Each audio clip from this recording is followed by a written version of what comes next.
21 अक्टूबर को भारत ने 100 करोड़ वैक्सीनेशन के लक्ष्य को प्राप्त किया। वहीं पीएम मोदी ने 100 करोड़ का आंकड़ा पार होने पर राष्ट्र को संबोधित किया है। आइए जानते हैं उनके भाषण की 10 बड़ी बातें। पीएम नरेंद्र मोदी ने कहा कि कल 21 अक्टूबर को भारत ने 1 बिलियन यानी कि 100 करोड़ वैक्सीन डोज का कठिन लेकिन असाधारण लक्ष्य प्राप्त किया है।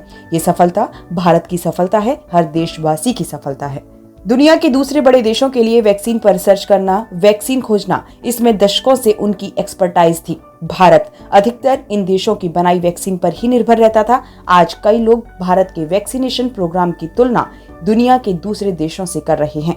भारत ने जिस तेजी से 100 करोड़ का 1 बिलियन का आंकड़ा पार किया है, उसकी सराहना भी हो रही है। लेकिन इस विश्लेषण में एक बात अक्सर छूट जाती है कि हमने ये शुरुआत कहां से की।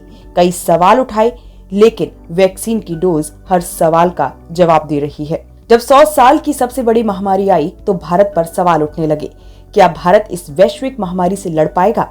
भारत दूसरे देशों से इतनी वैक्सीन खरीदने का पैसा कहां से लाएगा? भारत को वैक्सीन कब मिलेगी? पीएम मोदी ने कहा कि सबको साथ लेकर देश ने सबको वैक्सीन, मुफ्त वैक्सीन का अभियान शुरू किया। गरीब अमीर, गांव शहर, दूर सुदूर, देश का एक ही मंत्र रहा कि अगर बीमारी भेदभाव नहीं करती तो वैक्सीन में भी भेदभाव नहीं हो सकता। पीएम मोदी ने कहा कि भारत का पूरा वैक्सीनेशन प्रोग्राम विज्ञान की कोख में जन्मा है, वैज्ञानिक आधारों पर पनपा है और वैज्ञानिक तरीकों से चारों दिशाओं में पहुंचा है। कोरोना महामारी की शुरुआत में ये आशंकाएं व्यक्त की जा रही थी कि भारत जैसे लोकतंत्र में इस महामारी से लड़ना कितना मुश्किल होगा। भारत के लिए, भारत के लोगों के लिए ये भी कहा जा रहा था कि इतना संयम, इतना अनुशासन यहाँ कैसे चलेगा। लेकिन हमारे लिए लोकतंत्र का मतलब है सबका साथ। भारत की अर्थव्यवस्था को लेकर भरोसा जताते हुए पीएम मोदी ने कहा कि एक्सपर्ट्स और देश विदेश की अनेक एजेंसियां भारत की अर्थव्यवस्था को लेकर बहुत सकारात्मक हैं।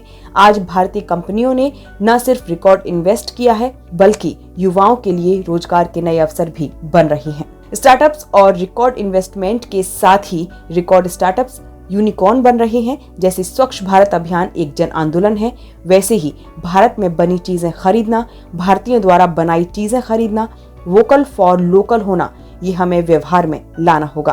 पीएम मोदी ने कहा कि कवच उतना ही उत्तम हो, उसमें सुरक्षा की गारंटी हो, लेकिन जब तक युद्ध चल रहा है तब तक हथियार नहीं डाले जाते। हमें त्योहारों को पूरी सतर्कता के साथ मनाना है।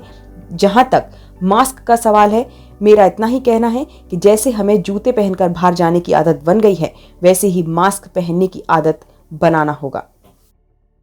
कैसा लगा ये वीडियो हमें कमेंट सेक्शन में ज़रूर बताएं और अगर ये वीडियो पसंद आया हो तो इसे लाइक और शेयर भी करें और हमारे channel Asia net news Hindi को सब्सक्राइब करना ना भूलें और इसके नोटिफिकेशन पाने के लिए बेल आइकन को ज़रूर दबाएं।